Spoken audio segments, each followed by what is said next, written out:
We released the Nkwoku Chrome extension with the goal to make it easier to search and learn Igbo words while you're reading Igbo text. This was a great addition to the products that we offer from Nkwoku, but we noticed that there was a significant limitation to the search functionality. Conjugated verbs wouldn't pull up any type of result by the extension when searched, and this limitation bled into the search experience on Nkwoku as well. This leads to a false sense of reality where users that don't see any word results think that we don't host the highlighted or searched word in our database, where in reality, we actually do. Our search was just too inflexible to handle the common case of people searching for conjugated verbs that aren't in their base form. Back in 2020, I wanted to actually tackle a similar problem by creating an Igbo verb constructor.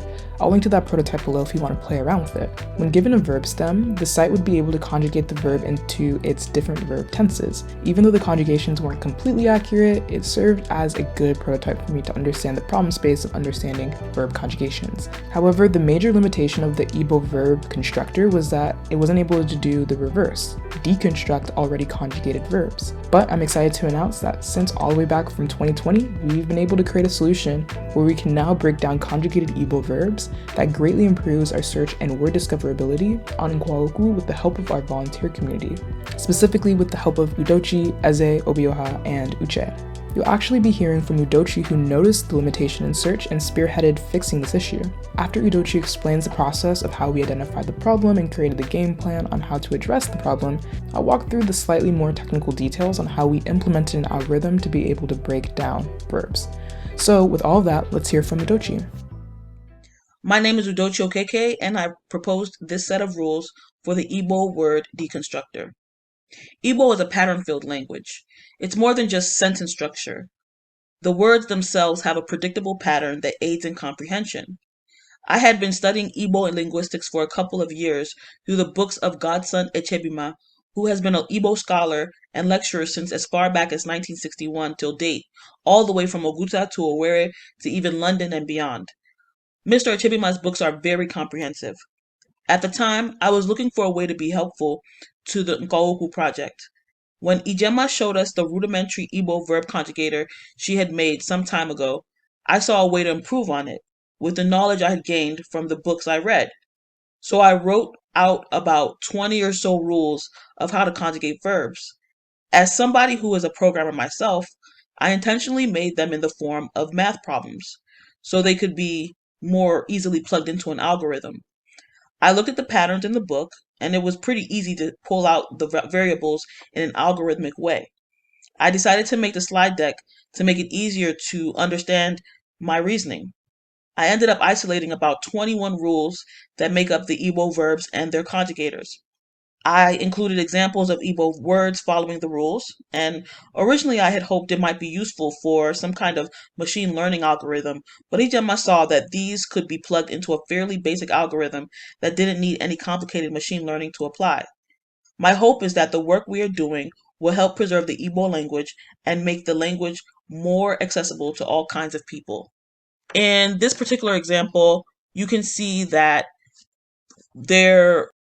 we're conjugating the meaning of gane, which can be added to the beginning of a root verb, to mean that you shall be doing, which is, by doing, I mean, I have here verbing, where verb can be replaced, where the word verb can be replaced with any particular root verb that is in the Nkwoku dictionary. So, as you can see, verb can be a variable that can be changed and replaced with any verb in our dictionary, and put ga, ne, and you put that in there. You can really build a sentence or build another word using the variables. And that was pretty much the whole logic behind all of these rules. Just finding out which are the variables that are constantly being swapped out and which ones are the constants, and creating a system that is easy to understand and duplicate.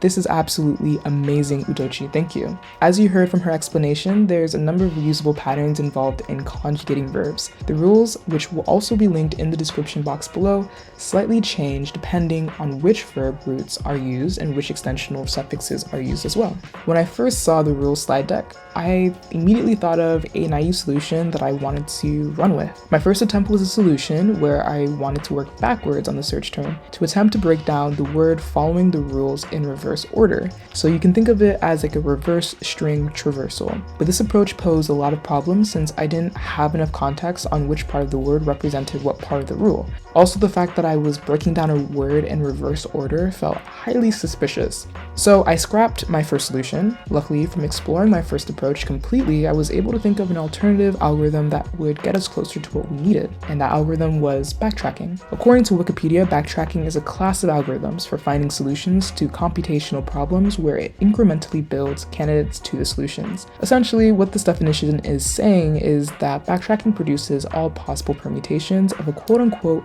possible solution and allows developers to identify the most ideal solution in those permutations. I'm not going to go into grand detail on how to implement backtracking specifically, but I do recommend that you watch videos on data structures and algorithms to explain this algorithm specifically if you want to learn more. But for the sake of this video and the problem that we're attempting to solve by breaking down conjugated verbs, I wanted to create a backtracking algorithm that accomplished two things. One, generate all value permutations of solutions for correctly parsed verb conjugations, and two, find the most optimal solution generated from our backtracking algorithm. So let's take a closer look at these two steps, starting with generating valid solution permutations. The approach I took for generating all possible valid solutions is by creating substrings of available letters from my search word. For example, let's say that this was the word that I wanted to search with. I actually wanted to create all possible in-order substrings. So for example, my first substring would just be the letter G, then the next one would be GA, then GA space, then GA space N, and so on and so forth until I have all possible substrings that are in order of the available original search term. For each of these substrings, I thought of them as nodes that I can check the value on to see if it's a quote-unquote valid segment, i.e. it's a root verb, an extensional suffix, a verb conjugation prefix, or something else that basically exists within the Igbo API as a distinct word entry. If we come across a node that's invalid, aka a word that might be a root verb but it's just not found in the Igbo API or vice versa, we stop at this node because we don't want to waste our time exploring a path that is technically incorrect because it's including an invalid segment. But if we do come across a valid node, then we repeat the process of creating in-order substrings of available characters. So if our valid node was GA, then our next available letters would be space NA-EJE. And we repeat this process until we've explored all possible paths, aka we're at the very end of our string. One thing that I want to call out is that there are specific rules that are applied to conjugating compound verbs, and a few of these rules specify the order in which parts can be placed next to each other. An example of a rule like this is that you can't have two verb roots next to each other in a conjugated compound verb. The order of when these quote-unquote valid segments appear in the original search phrase also matters. So while we're building our most optimal path, we have this object called metadata that keeps track of the last node that we just visited. If the last node doesn't fulfill the requirements of the current node, aka the nodes are out of order, then we say that the current node that we're looking at is also invalid, and we stop exploring that possible path. This would lead to an array of strings that would break down our word into accurate parts in the correct order.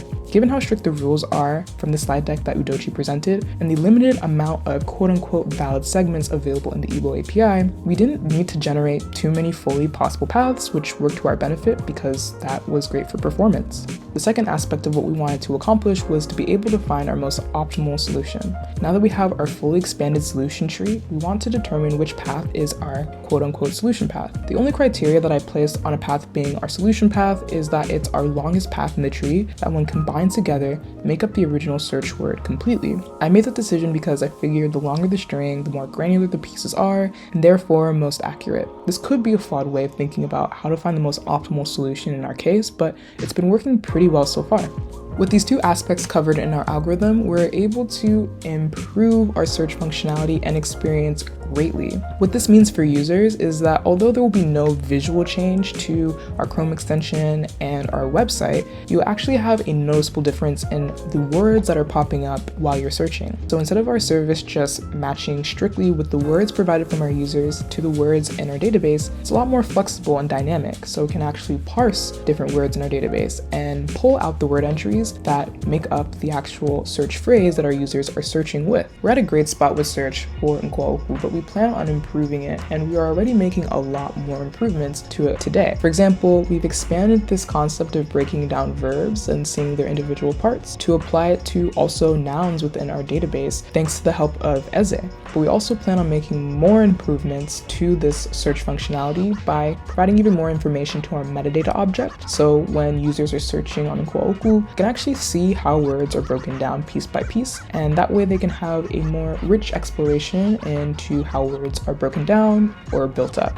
I just want to say thank you again to the folks who were involved in this project. Without their keen eyes, their opinions, suggestions, and just recommendations on how we make search a lot better, we actually wouldn't be able to surface this amazing value to all of our users. This was a month-long project that was really exciting to work on with language experts and language enthusiasts in general. If you're excited about this project and you want to be a part of a project like this moving forward, because we have a lot of projects lined up for 2023, you can go into the description box below to sign up as a volunteer. Also, if you want to follow me on Twitter where I talk about the work that I'm doing for this project, you can. You can also follow Nkwoku so you can get daily Igbo words directly in your Twitter feed. But with all of that, I will see you all in the next video.